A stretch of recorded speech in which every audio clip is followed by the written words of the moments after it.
Antara perbuatan mungkar adalah riba. Sekarang semua orang ngutang. Di rumah itu semuanya ngutang. Mobil utang, panci ngutang, rantang ngutang. Satu-satunya yang lunas ya istrinya itulah. Karena Pak Kua bilang nggak boleh kredit. Kalau Pak Kua bilang kredit, kredit juga itu. Aku nikahkan engkau dengan anakku dengan mahar kredit tunai gitu. Oke, harta Pak Ustadz. Tasaharu, bersahurlah kamu, fa inna fis sahuri barokah, karena dalam sahur itu ada barokah. Sahur itu makan, makan itu pakai nasi. Mana ada orang makan pakai duit? Ini udah mata duitan ini.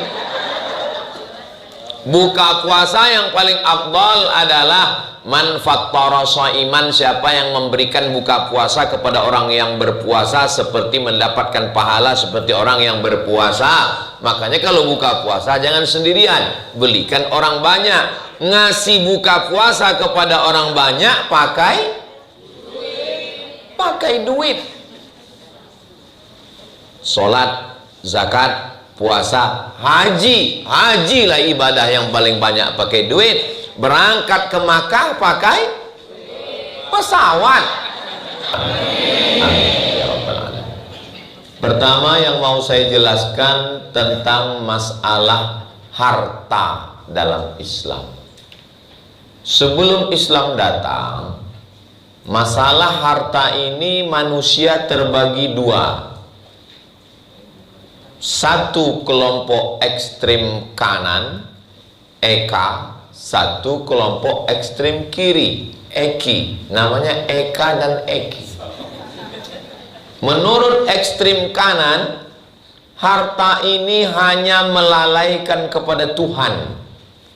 Maka mereka nggak mau punya harta sama sekali. Nggak mau punya kebun, nggak mau punya emas, nggak mau punya cincin, nggak mau punya kendaraan. Pokoknya nggak boleh punya harta. Kalau punya harta nanti lupa sama Tuhan. Kelompok ini nama kelompoknya adalah kelompok asketis. Asketisme, aliran yang menganggap harta itu melupakan pada Tuhan. Jadi kalau Bapak Ibu ketemu orang sekarang nggak mau usaha, nggak mau bisnis, nggak mau jualan, nggak mau dagang, nggak mau tani, nggak mau mencari nafkah, itu berarti namanya kelompok pemalas.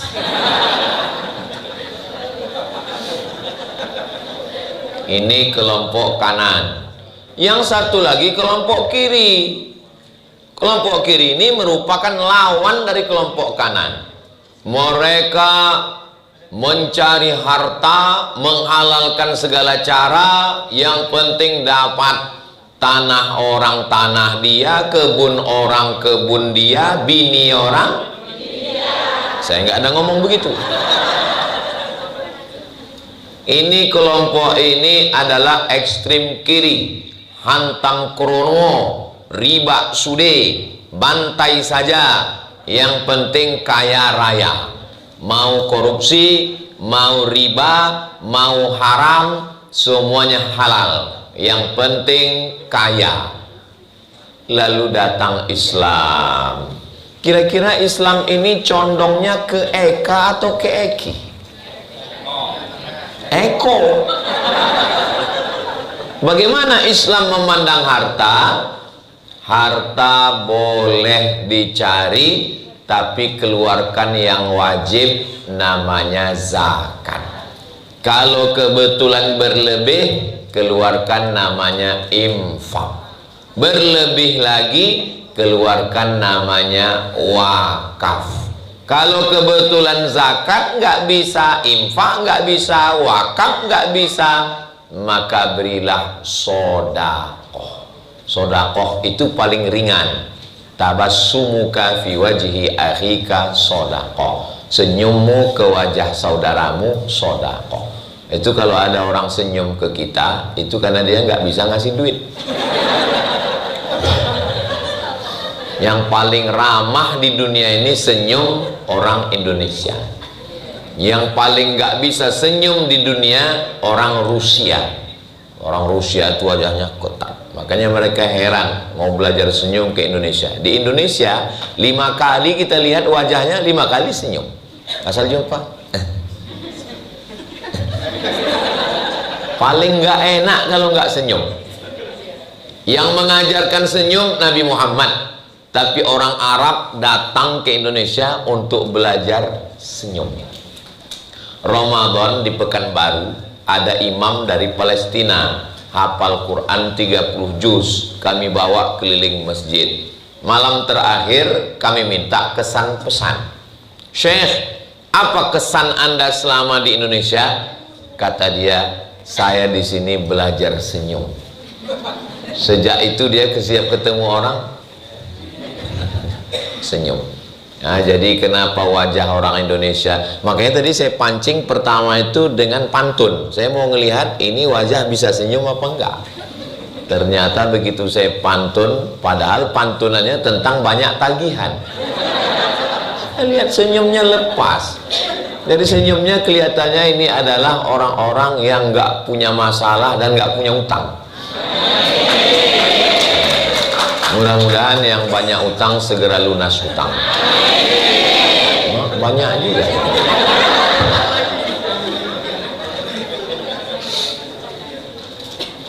Nabi Muhammad Sallallahu Alaihi Wasallam punya ayah namanya Abdullah. Abdullah meninggal waktu Nabi dalam kandungan ibunya Siti Aminah berumur 2 bulan.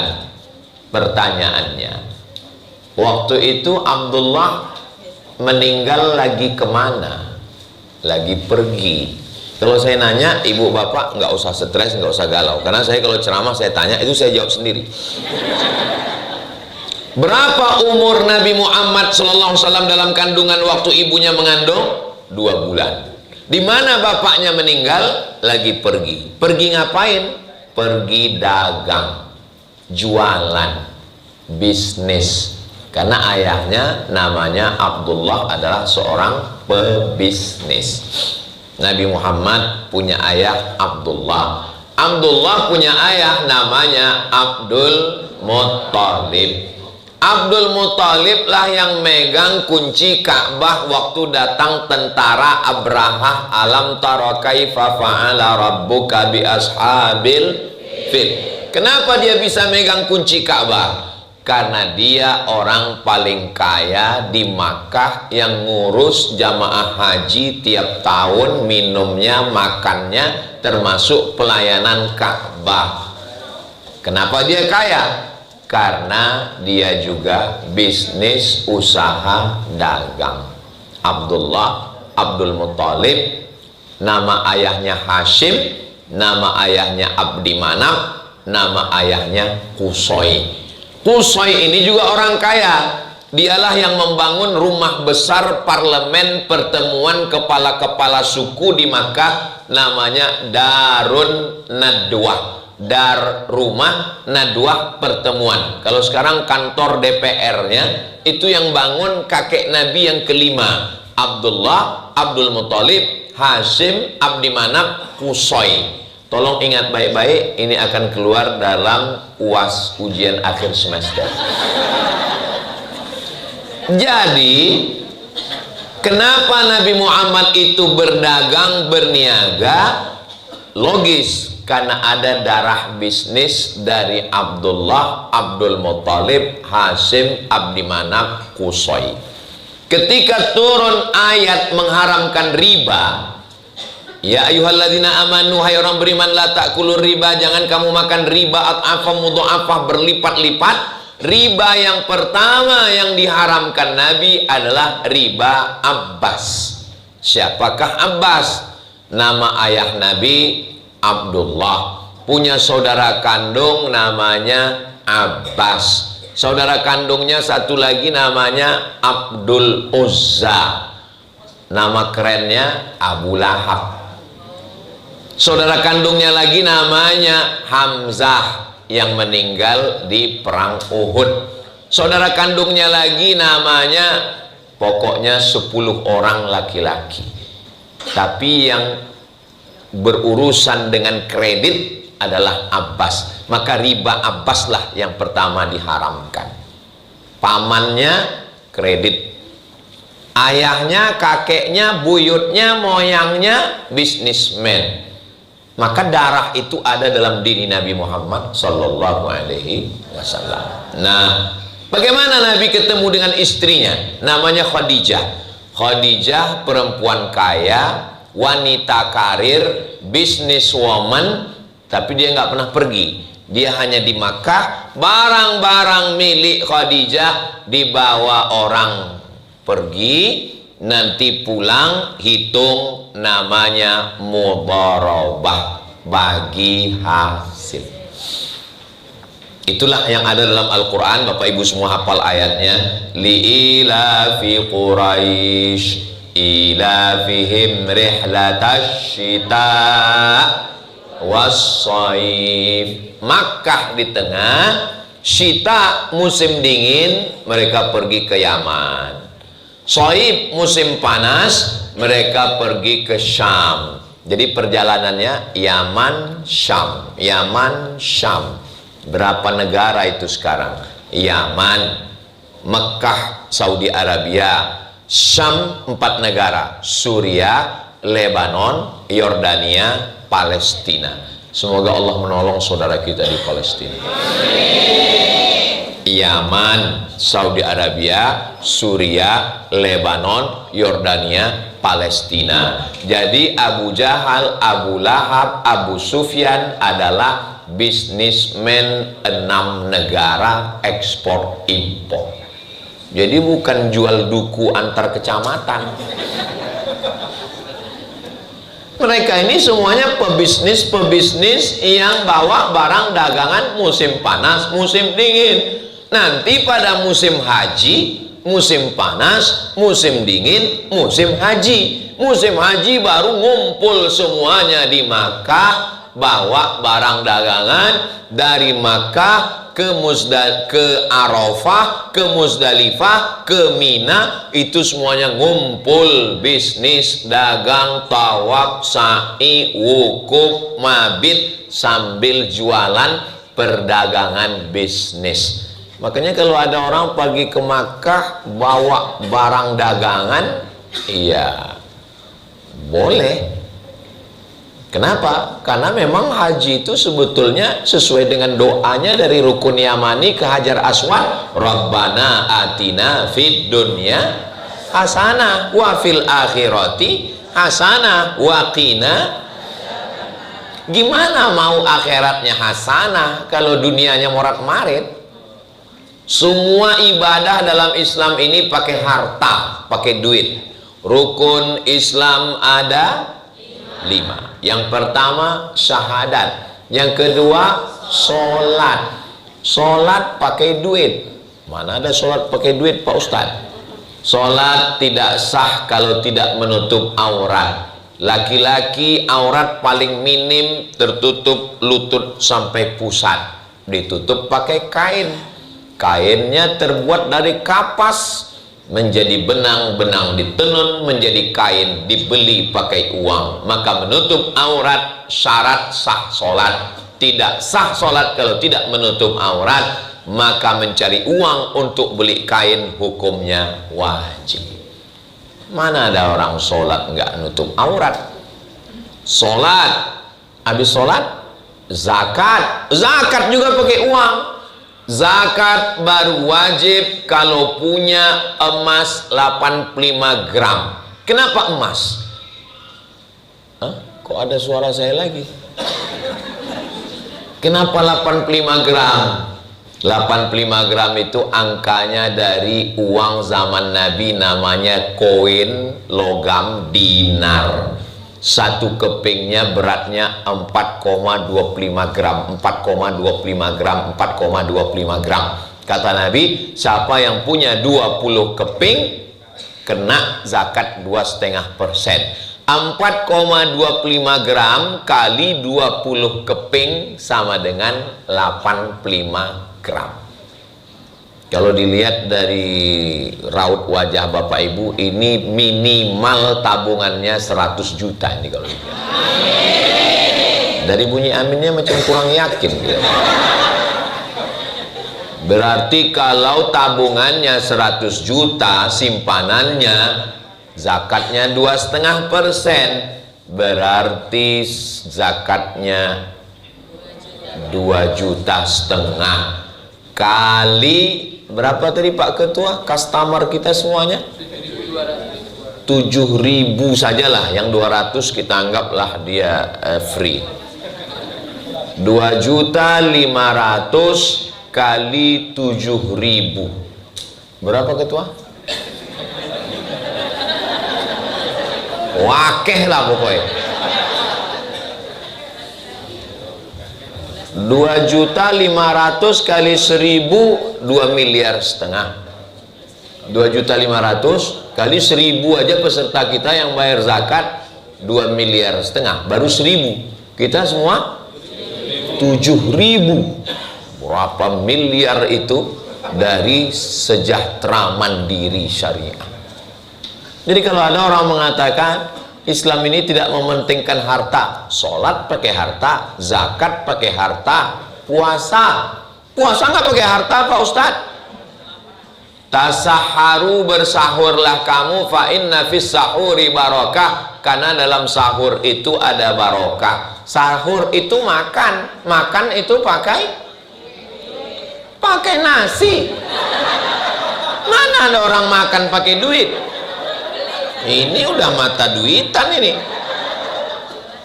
Buka puasa yang paling afdal adalah man fattara shaiman, siapa yang memberikan buka puasa kepada orang yang berpuasa seperti mendapatkan pahala seperti orang yang berpuasa. Makanya kalau buka puasa jangan sendirian, belikan orang banyak. Ngasih buka puasa kepada orang banyak pakai duit. Salat, zakat, puasa, haji lah ibadah yang paling banyak pakai duit. Berangkat ke Makkah pakai pesawat, sampai di Makkah nyewa hotel pakai duit, konsumsi makan pakai duit, akomodasi, kesehatan, transportasi pakai duit. Makanya bunyi ayatnya manis tata'a ilaihi sabila, bagi siapa yang mampu. 5 rukun Islam, syahadat, sholat, zakat, puasa, haji, semuanya pakai duit. Satu nggak pakai duit Pak Ustadz. Mana yang nggak pakai duit? Syahadat. Asyhadu an la ilaha illallah. Kenapa orang bisa bersyahadat? Karena bertenaga kan. Saya bertenaga bersuara ini kenapa? Karena habis minum teh telur tadi. Coba 3 hari nggak makan, disuruh bersyahadat, nggak bisa. Makanya kalau ada orang mengatakan harta itu tidak penting, nggak usah digarap kebun, nggak usah jualan, nggak punya ruko, nggak usah bisnis, ini bukan orang Islam. Ini orang malas. Orang Islam itu mementingkan harta. Terus apa bedanya kita dengan orang tidak Islam? Orang nggak Islam juga bisnis, orang Islam juga bisnis. Orang Islam harta bukan tujuan. Orang Islam harta itu hanya sebagai cara, wasilah, jalan, jembatan untuk mendapatkan ridho Allah. Itu bedanya. Sedangkan orang tidak Islam menumpuk harta untuk dunia, akhirnya mati meninggalkan harta. Sibuk nyari tanah, jual tanah, beli tanah, ngurus tanah, mati dimakan cacing tanah. Tapi jangan nggak, makanya kalau dengar ceramah Ustaz Somad itu videonya jangan dipotong 1 menit. Makanya jangan nonton TikTok. Tonton ceramah fullnya di Koperasi Sejahtera Mandiri Syariah Lampung, seperti acara pagi ini. Nah, jadi ke depan umat Islam ini mesti disadarkan Jangan malam Ramadan itu judul pengajiannya la'allakum tattaqun, la'allakum tattaqun, la'allakum tattaqun, la'allakum tattaqun. Coba buatkan satu malam khusus Ramadan dan ekonomi keumatan, Ramadan dan kesehatan mental, Ramadan dan kebersihan hati, Ramadan dan kebersihan badan.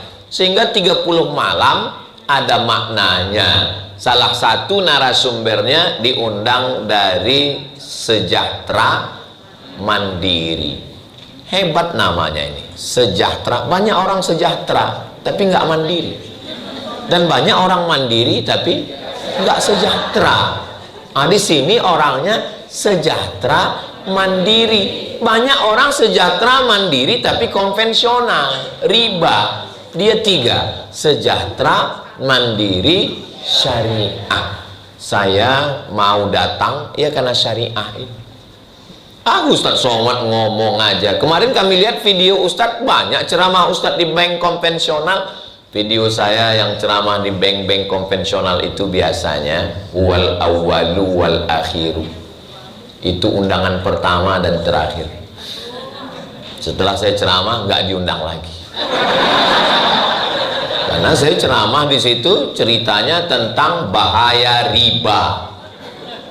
Ada 5 bahaya riba. 1, alladzina ya'kuluna riba la yaqumuna illa kama yaqumul ladzi yatakhabbathu syaitanu minal mas. Orang yang makan riba nanti bangkit dari kubur seperti orang bangkit dari kerasukan setan, kesambet.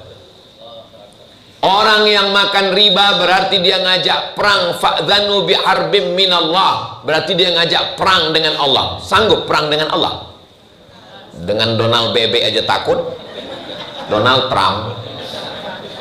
Orang yang makan riba rajulun as'as, rambutnya kusut akbar berdebu, yamuddu yadaihi ila sama, tangannya dia tengadahkan ke langit berdoa, ya Rabb, ya Rabb, ya Allah. Doanya tidak dikabulkan Allah. Kenapa? Mata'amuhu haram, karena makan riba. Lidah yang makan riba tidak dikabulkan Allah doanya. Bapak Ibu semua hafal ayatnya yang keempat. Nasiyatin kazibatin khati'ah. Nasiyatin ubun-ubun, kazibatin pembohong, khati'atin pelaku dosa. Yang bohong kan lidah, yang buat dosa kan tangan, yang buat dosa kan kaki, yang buat dosa kan kemaluan. Kenapa disebut kepala? Karena mulut, mata, telinga, tangan, kaki, kemaluan diperintahkan oleh otak.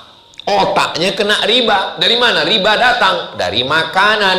Makanan berubah jadi setitik darah. Setitik darah masuk ke jantung. Dari jantung naik ke otak. Dari otak turun ke mata, matanya jahat. Dari otak turun ke tangan, tangannya jahat. Dari otak turun ke lidah, lidahnya jahat. Dari otak turun ke kemaluan, kemaluannya jahat. Gara-gara apa? Gara-gara makan riba. Doanya tidak dikabulkan, anaknya jadi jahat, istrinya jadi jahat, gara-gara dikasih makan riba.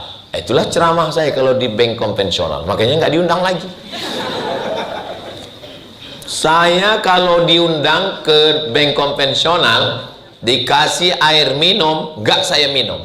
Kenapa? Karena airnya riba, dibeli dari uang riba. Dikasih saya makanan, nggak saya makan.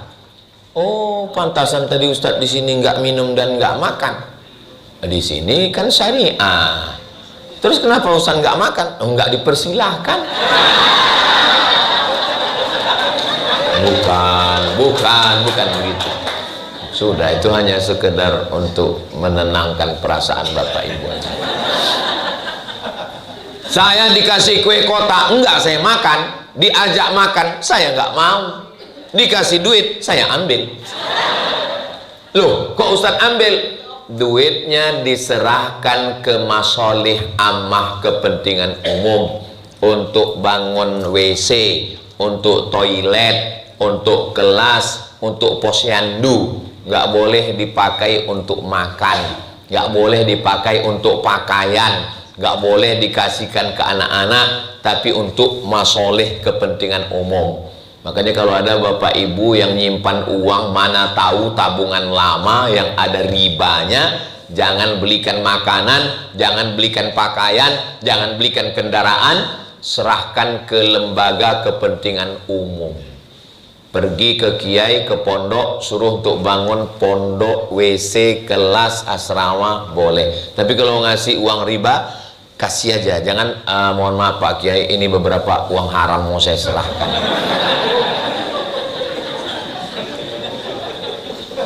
Saudara yang dimuliakan Allah Subhanahu wa Ta'ala, Ustadz Abdul Somad ceramah berapi-api di tanah lapang di stadion. La ta'kulur riba, jangan makan riba.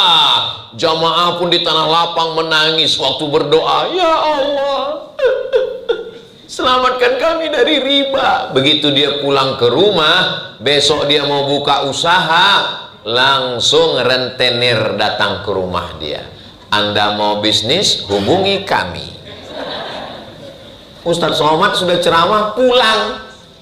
Kemana dia minjam uang? Ke rentenir riba. Lalu siapa yang menyelamatkan orang ini?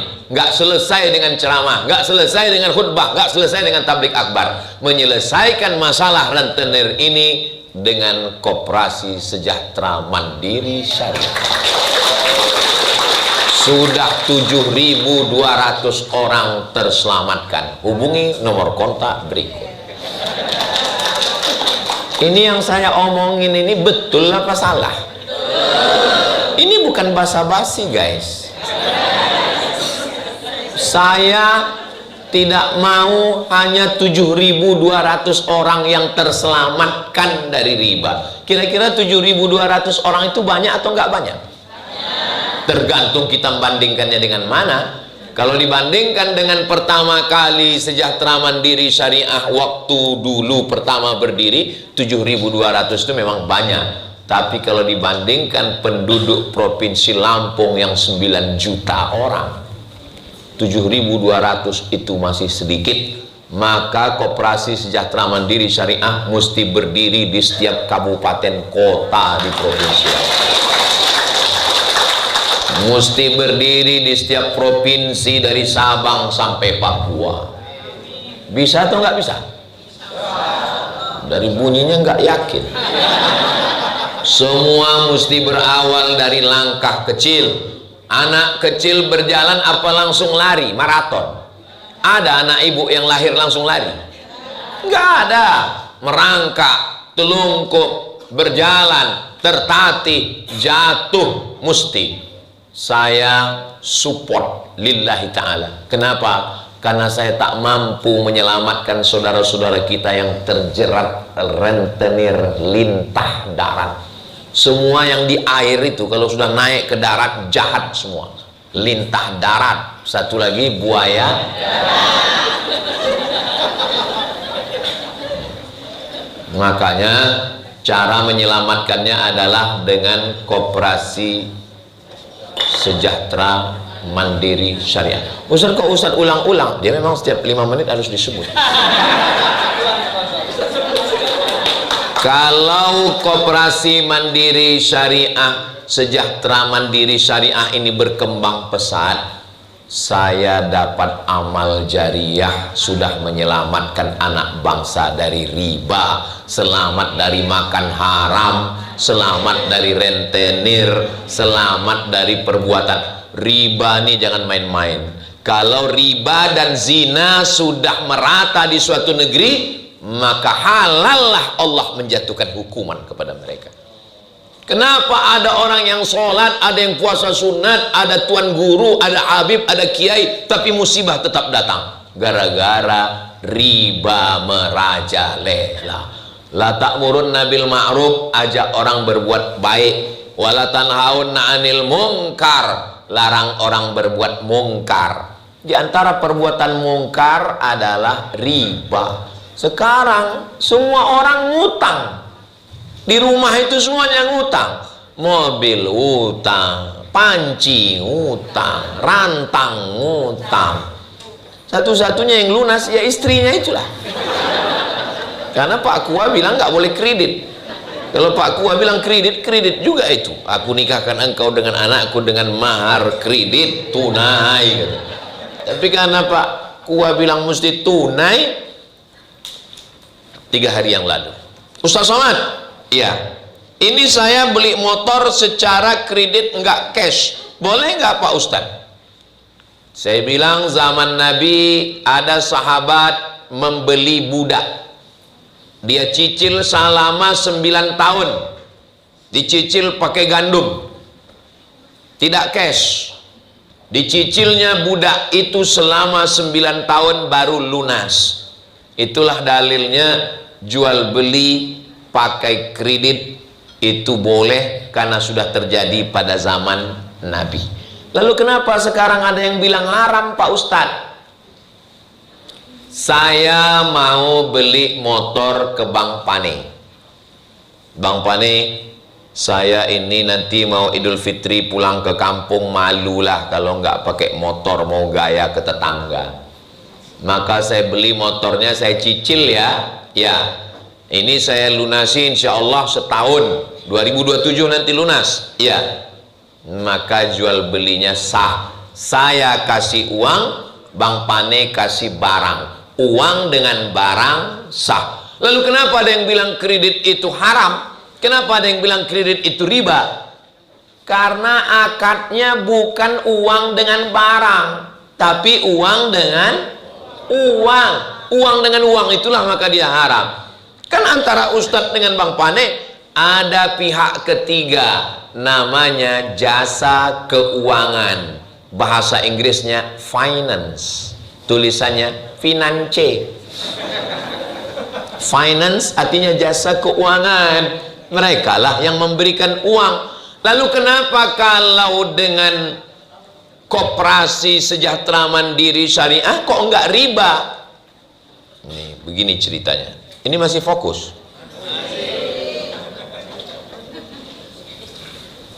Saya datang ke bank konvensional. Assalamualaikum, bank konvensional. Selamat pagi Bapak. Saya mau minjam uang. Dikasih pinjam uang. Mau beli apa Pak? Saya mau beli motor. Berapa motornya Pak? 20 juta. Saya dikasih pinjam uang.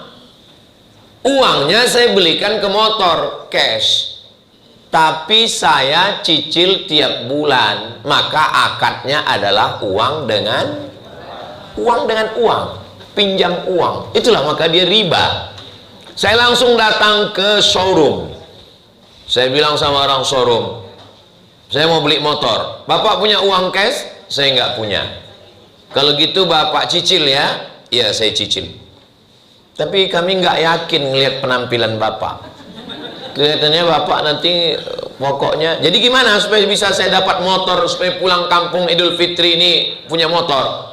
Ya ada orang yang bantu Pak. Siapa? Finance, jasa keuangan. Akhirnya ujungnya saya diarahkan untuk pinjam uang. Maka akadnya adalah uang dengan uang. Disitulah ribanya. Lalu apa bedanya dengan Koperasi Sejahtera Mandiri Syariah? Datanglah Koperasi Mandiri Sejahtera dulu, Mandiri Syariah. Assalamualaikum, Sejahtera Mandiri Syariah. Waalaikumsalam. What can I do for you? Apa yang bisa kami bantu? Saya mau beli motor. Berapa harga motornya? 20 juta. Apa kata Koperasi Sejahtera Mandiri Syariah? Kami tidak meminjamkan uang, karena uang dengan uang adalah riba haram. Tapi kami siap membelikan motor. Maka koperasi membeli motor secara cash. Motor itu milik koperasi, lalu koperasi menjual kepada saya dengan cicilan. Maka akadnya adalah uang dengan barang. Begitu saya sebut uang dengan barang, maka tidak ada riba, tidak ada bunga. Bunganya langsung jatuh.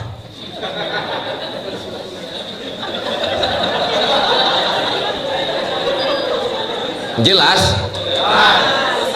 Berbelit-belit ceritanya Pak Ustadz. Saya nggak bisa ngulang ceritanya, habis waktu, tapi bisa ditonton ulang di channel Ustadz Abdul Somad Official. Jangan lupa subscribe, like, share, and comment. Kesimpulannya, uang dengan uang riba, uang dengan barang tidak riba. Tapi kami nggak bisa ngingat dalilnya, payah Pak Ustadz. Buka handphone. Bisa buka handphone? Oke. Buka google.com. Sudah? Tulis di situ SOM. Ini bisa buka internet, bisa. Coba buka. SOMAD. Somad. Iya, saya.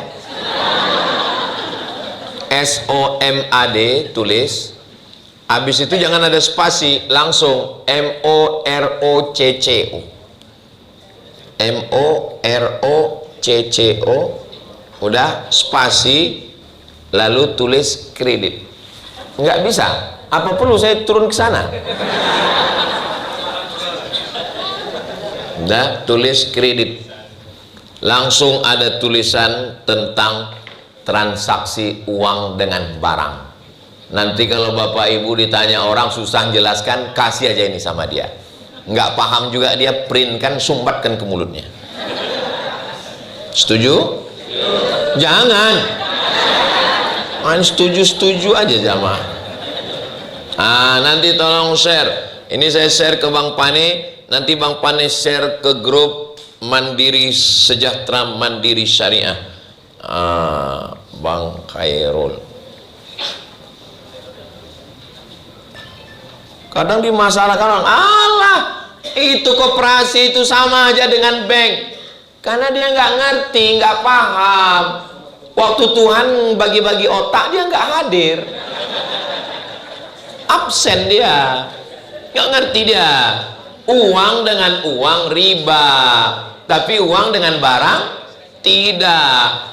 Maka saya mau melihat, tolong Pak Ketua tunjukkan apa saja permodalan yang diberikan oleh koperasi. Saya lihat tadi, beli kipas angin sebanyak 1.900 kipas angin. Oh, handphone. Saya kira kipas angin cuma 445. Mungkin saya karena kepanasan ini ingat kipas angin. Enggak, itu AC-nya dingin. Itu semua. Itu dibeli oleh Koperasi Sejahtera Mandiri. Setelah menjadi milik dia, barulah dia jual secara angsuran kredit kepada customer pembelinya. Maka akad mereka adalah uang dengan barang. Handphone 1.900, kulkas 3.372, mesin cuci, laptop, Magicom. Kenapa ada satu yang paling laku tapi nggak ada di sini? Apa itu Pak Ustadz? Yang untuk wajah glowing. Sofa ada, mudharabah bagi hasil ada, 22 bagi hasil. Kompor ada, mobil 22 mobil. Jadi yang saya tanya tadi ke Pak Ketua, iya, gimana kalian bisa memberikan ini begitu banyak sampai 27 miliar dan orang itu bisa bayar? Kami jemput bola Pak Ustadz. Ternyata mau 5.000, mau 10.000, kami terus datang, kami terus tagih. Akhirnya mereka, karena keuletan, kesabaran inilah berjalan. Saya memang ceramahnya, untuk apa Ustadz ceramahkan ini di koperasi? Ini kan mereka sudah, memang saya ceramahnya di Koperasi Sejahtera Mandiri Syariah Lampung. Tapi insya Allah video ini akan ditonton orang. Mudah-mudahan mereka terinspirasi dari sini dan mereka akan datang studi banding kemarin. Insya Allah. Pengurus masjid, pondok pesantren, komunitas kekeluargaan, alumni-alumni. Ini sekarang banyak alumni-alumni kumpul. Yang satu sudah jadi tentara, yang satu sudah jadi polisi, yang satu sudah jadi konglomerat, yang satu sudah jadi hakim, kaya-kaya, ketemu acara bukber. Habis makan bersama, foto-foto, pulang. Kumpul alumni SMP, SMA hanya untuk menunjukkan mobil baru, cincin baru, rumah baru, bini baru. Untuk apa? Mestinya pertemuan reuni kumpul itu adalah nanya berapa di antara kita yang udah ninggal, anaknya yang nggak sekolah berapa. Tapi kalau cuman yang kaya ngasih uang, dia nggak mau. Dia maunya adalah bagaimana membuka unit usaha. Itulah dia yang 22 itu, bagi hasil. Ada di antara kita ini yang sudah meninggal dunia? Ada. Anaknya ada? Ada. Anaknya jurusan apa? Kebetulan anaknya jurusan peternakan. Panggil anaknya. Kami sahabat bapakmu dulu. Kami kebetulan lagi ngumpul uang ini. Kumpul uang untuk modal. Nanti kami pinjamkan ke kamu dan kamu bayar tidak dengan cara riba. Daripada dia dijerat bank konvensional, daripada dia dijerat oleh rentenir lintah darat. Jadi kamu nanti ternak. Kira-kira ternak apa yang kamu punya bakat? Saya rencana ada ternak yang menguntungkan, Pak. Ternak apa? Ternak tuyul. Saya punya bakat kebetulan dari Fakultas Pertanian. Kalau gitu kamu bisa buka kebun? Bisa. Sekarang yang paling hebat kopi. Buka kebun kopi. Ini ada punya kafe. Nanti kopinya ditanam ini, diterima ini. Tapi sirkulasi keuangannya ini kan tidak sekedar teori, mesti praktek. Kira-kira kalau paguyuban kekeluargaan, alumni, sekolah, masjid mau buka koperasi dan mereka mau studi banding kesejahteraan mandiri, apakah koperasi sejahtera mandiri ini mau nerima? Mau memberikan ilmunya? Dari bunyinya sepertinya nggak siap kelihatan. Bapak Ibu yang dimuliakan Allah Subhanahu wa taala. Jadi maksud saya, umat Islam ini mesti diselamatkan dari riba, tapi nggak selesai dengan ceramah pengajian Ramadan, tapi mesti dengan ilmu. Dan koperasi ini ilmunya bukan teori, sudah dipraktekkan, sudah terbukti nyata. 7.200 orang selamat dari api neraka jahanam. Bayangkan besarnya itu perjuangan jihadnya itu. Saya terus terang kalau ceramah tablik akbar di stadion, di gedung olahraga saya sanggup. Tapi kalau datang orang mau minjam duit, itu yang saya nggak sanggup. Saya pernah foto di depan rumah jamaah, ditulis di depan rumahnya, minjamkan uang menambah musuh. Betul nggak, Bu? Betul katanya. Foto saya tulis di atas itu tulis minjamkan uang menambah musuh. Saya posting di Instagram, semuanya komen. Betul, betul, betul, betul, betul. Kalau datang teman kita mau minjam uang, enggak kita kasih, kita kehilangan teman. Kalau kita kasih, kita kehilangan dua. Hilang teman, hilang uang. Betul nggak, Pak? Betul semua katanya. Ustaz kok tahu? Pengalaman pribadi. Sudah banyak saya kehilangan teman dan kehilangan uang. Maka saya tidak mau mengulang lagi. Makanya kalau datang, Mat, aku mau minjam duit. Aku nggak ada duit. Nggak kau tengok, aku kurus, nggak berduit. Ini ada duit 50.000 untuk kau makan bakso dan ongkos pulang. Cepat kau balik. Tapi kalau nggak usah kau balikkan lagi, ambillah. Karena kalau ku kasih kau uang, aku kehilangan dua. Kawanku hilang, duitku hilang. Kau marah sama aku, nggak aku kasih minjam, bagus aku hilang kawan daripada aku hilang duit dan hilang kawan. Tapi kita mau nolong. Sekarang kalau ada orang nanya saya, minjam uang, aku nggak bisa punya uang, tapi saya ada kartu untuk solusi. Kemana ini? Kartu Koperasi Sejahtera Mandiri Syariah. Maka insya Allah selamat dia. Nanti dia pun pergi ke koperasi, lalu dia tanya, untuk apa ini? Koperasi nggak mau ngasih uang. Koperasi hanya nanya, untuk beli apa? Baru kemudian dibelikan oleh koperasi.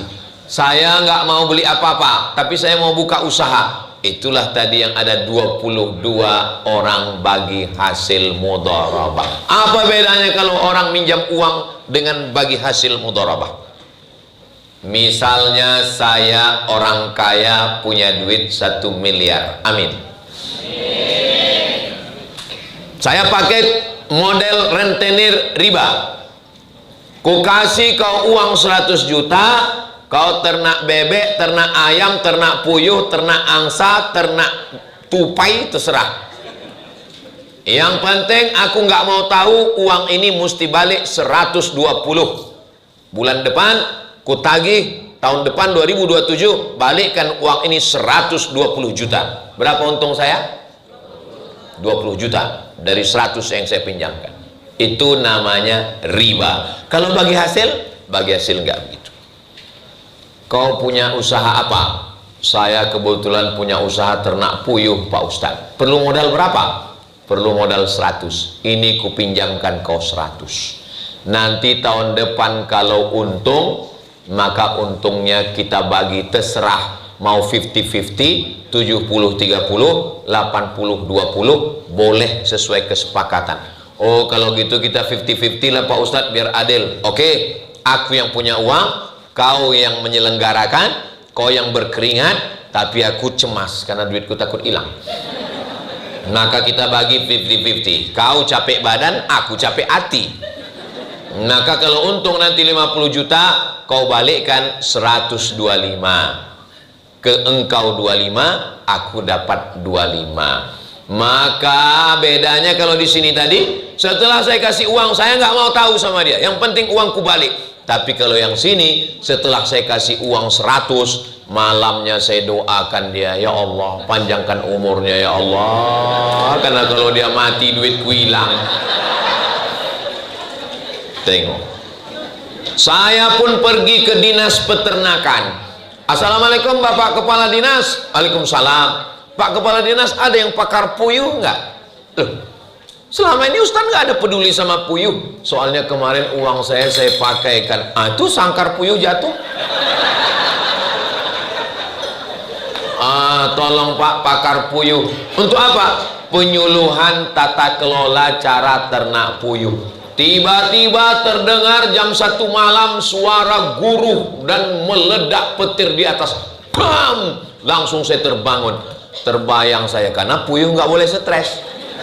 Kalau puyuh stres, dia nggak mau kawin. Kalau puyuh nggak kawin, nggak bertelur.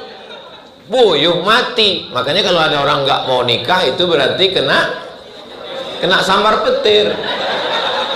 Mudah-mudahan yang belum ada jodoh segera ketemu jodoh. Banyak yang belum ketemu jodoh. Begitu petir menyambar, saya langsung ingat kandang puyuhnya. Ya Allah, subhana man yusabbihu bihi ar-ra'du wa bihamdi. Setiap ketemu, kalau yang riba tadi ketemu ya biasa aja. Mau mati kok, mau sakit kok, yang penting duitku balik 120. Tapi kalau sama yang bagi hasil tadi setiap ketemu, apa kabar? Sehat? Jantung gimana? Sehat? Sehat semua, sehat. Darah tinggi, mantap, kolesterol semua sehat ya. Kita ke puskesmas ya. Kenapa? Karena saya khawatir kalau dia mati duitku hilang. Sekarang Bapak Ibu paham yang membedakan antara riba konvensional dengan syariah? Paham? Uangnya sama, bagi untungnya sama. Bedanya di sini ada adab, ada doa, ada perhatian, tersambung silaturahim. Kenapa? Karena kalau sampai rugi, ini saya akan luar biasa menanggungnya. Itulah yang disebut dengan ekonomi syariah. Ini sekarang orang nggak ngerti. Pas ditanya apa beda syariah dengan konvensional, ya kalau konvensional selamat pagi, kalau syariah assalamualaikum. Kalau konvensional akadnya nggak ada bawa-bawa bismillah, kalau syariah pakai bismillah. Bukan itu guys. Saya terus terang senang sekali menyampaikan ini. Kenapa? Karena ini terkait dengan ekonomi. Saya kalau terkait dengan fikih puasa sudah sering menyampaikan, fikih sholat, fikih Ramadan, fikih manasik haji selalu. Tapi terkait dengan ekonomi ini. Nah, kalau ini semakin berkembang terus, nanti ke 15 tahun, 16 tahun, 17 tahun, sampai 2045 Indonesia emas insya Allah. Maka bayangkan itu keuntungannya bisa beli tanah, buat sekolah gratis untuk anak yatim fakir miskin insya Allah. Tujuannya mesti begitu. Kalau banyak uang, bangun masjid. Kalau banyak uang, buat sekolah gratis. Ustadz ini ngomong aja atau sudah buat? Saya kebetulan dapat duit 1 bulan 120 juta dari channel YouTube. Maka duit itu saya masukkan ke yayasan untuk beli beras, gula, minyak, gaji tukang masak, security, gaji guru. Habis semuanya, nggak ada mampir ke rekening saya, nggak pernah, langsung ke yayasan. Makanya waktu saya dipanggil oleh kantor pajak, Ustadz Somad mesti bayar pajak. Saya bilang, dari mana duitku? Itu dari YouTube kami hitung 120. Kalian cek lah, nggak pernah masuk ke rekeningku. Sejak subscribernya 1 bulan Juli tahun 2019, sekarang subscribernya berapa? Ketahuan kan belum subscribe? Sekarang subscribernya 5 juta. Penduduk Sumatera Barat 5 juta. Penduduk Aceh 5 juta. Subscriber YouTube Ustadz Somad 5 juta. Bukan saya, Allah Ta'ala yang melembutkan hati jamaah, sehingga ketika mereka menonton, banyak jamaah ini yang nonton.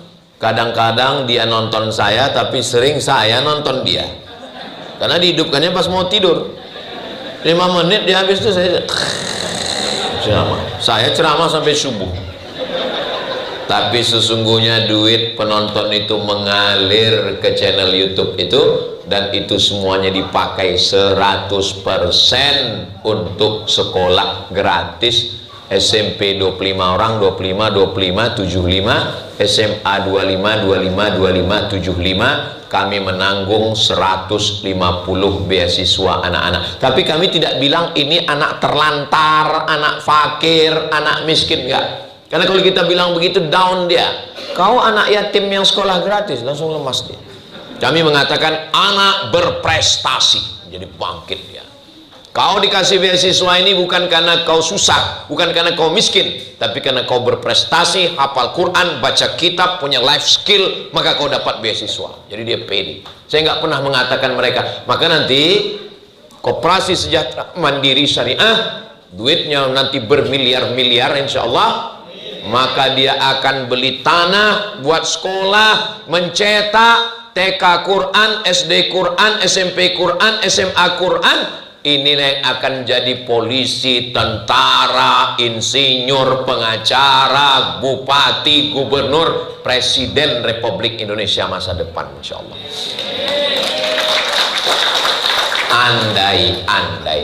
Andai yang Ustadz Somad sampaikan ini belum terwujud dalam 2-3 tahun ini dan Ustadz meninggal, ya saya dapat pahalanya. Andai ini hanya diwujudkan oleh generasi berikutnya, yang disampaikan Ustadz Somad dulu, kita semangat terus, nanti kita beli tanah, kalau ada yang wakaf alhamdulillah, nggak ada yang wakaf kita beli. Di kota-kota penitipan anak ini sangat penting, Bu, karena suaminya kerja, istrinya kerja. Mereka berangkat dari rumah jam 7 pagi, pulangnya jam 5 sore. Kalau Koperasi Sejahtera Mandiri ini punya tanah di kota, buat sekolah dari TK, SD, SMP, SMA, buat penitipan anak, masuk pagi titipkan jam 7, jemput sore jam 5, nanti pulang mereka ke rumah, sholat maghrib, sholat isya, anaknya capek, jam 10 tidur, besok begitu lagi. Itu sangat membantu daripada anaknya dititip buat penitipan anak, buat nanti di samping penitipan suami. Insya Allah berkembang. Jadi maksud saya, jangan berpuas hati hanya dengan keuntungan sekian, tapi mesti ada target-target ke depan. Masih banyak lagi orang yang belum bisa sekolah. Anak nggak punya buku, pena, kertas, akhirnya gantung diri. Di mana kejadiannya? Nusa Tenggara Timur. Itu saudara kita, itu anak bangsa kita. Cukup 1 anak saja, jangan sampai ada anak-anak yang lain. Siap kita selamatkan anak bangsa? Siap. Takbir Allah. Kalau saya takbir itu berarti waktunya tinggal 5 menit. Karena tadi saya mulai jam 9, sekarang sudah jam 10 kurang 5. Ustaz kok tahu? Itu jamnya di sana. Nah, jadi jangan merasa puncak. Jangan sampai koperasi ini merasa di puncak. Karena kalau sudah sampai puncak, apa yang terjadi? Turun. Ini perjuangan. Habis berjuang, naik. Habis naik, puncak. Jangan sampai merasa di puncak. Karena kalau sudah sampai puncak, pasti medun. Jangan sampai. Enggak apa-apa, nanti saya tuang sendiri. Jadi bagaimana supaya koperasi ini tidak pernah sampai puncak? Begitu dia sudah hampir puncak, besarkan lingkarannya. Begitu sudah sampai hampir puncak, besarkan lingkaran. Begitu sudah hampir puncak, besarkan lingkaran. Makanya kalau buat pondok, berhasil satu pondok, buka satu lagi. Berhasil satu, buka satu lagi. Sehingga kita tidak pernah merasa berhasil. Itu teori itu diambil dari mana? Dari Quran. Faiza faragta fansab. Selesai satu, buat satu. Selesai satu, buat satu. Selesai di Provinsi Lampung, naik ke Bengkulu. Selesai Bengkulu, naik ke Sumatera Selatan. Selesai Sumatera Selatan, naik ke Jambi. Selesai ke Jambi, datangi Ustadz Somad. Ustadz, kami mau buka cabang di Riau. Siap untuk menyelamatkan anak bangsa dari riba. SDM-SDM-nya sudah siap. Mudah-mudahan. Jangan lupa, faidza faragta fansab wa ila rabbika farghab. Jangan sombong, tetap berharap kepada Allah Subhanahu wa taala. Akhirnya saya ucapkan selamat tahniah untuk Koperasi Sejahtera Mandiri Syariah milad yang ke 17. Nah, 17 itu sweet 17.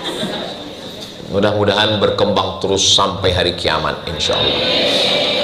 Itulah yang dapat saya sampaikan pada kesempatan yang baik dan mulai ini. Saya ucapkan selamat menunaikan ibadah suci Ramadan 1447 Hijrah. Taqabbalallahu minna wa minkum shalihal a'mal. Akhirnya saya tutup dengan pantun penutup. Menangkap puyuh di Bukit Selasih. Thank you dan terima kasih.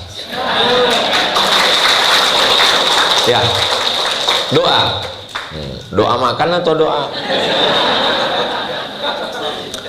Ala hazihin niyah, niatnya supaya kita semua sehat zahir dan batin, istiqomah iman dan Islam, rezekinya berlimpah dan barokah, keluarga sakinah mawaddah warahmah, meninggal husnul khatimah, masuk surga bersama Rasulullah.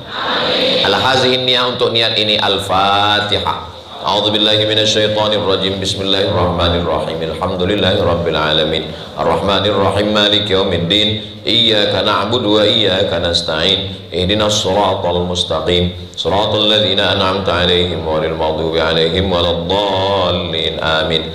Allahumma shalli ala sayyidina Muhammad wa ala ali sayyidina Muhammad. Allahumma anzilir rahmata was salamata wal barakata ala hadhil jamaah. Ya Allah, turunkanlah keselamatan, kerahmatan, keberkahan kepada keluarga besar Koperasi Sejahtera Mandiri Syariah. Sahih ajsadana, sehatkan badan kami. Wa qawi imanana, kuatkan iman kami. Wafiqna lima tuhibbuhu wa tardah, tanamkan taufik dan ridhamu ke dalam hati kami sehingga kami beramal dengan amal yang kau ridhai dan kau cintai. Allahumma ausi' arzaqana, lapangkan rezeki kami. Sahil umurana, mudahkan segala urusan usaha-usaha kami. Waghfir dzunubana, ampunkan dosa kami. Waj'al qulubana adzakirin, jadikan hati kami hati yang selalu berzikir mengingatmu, syakirin, selalu bersyukur kepadamu. Rabbana hab lana min azwajina wa dzurriyyatina qurrata a'yun.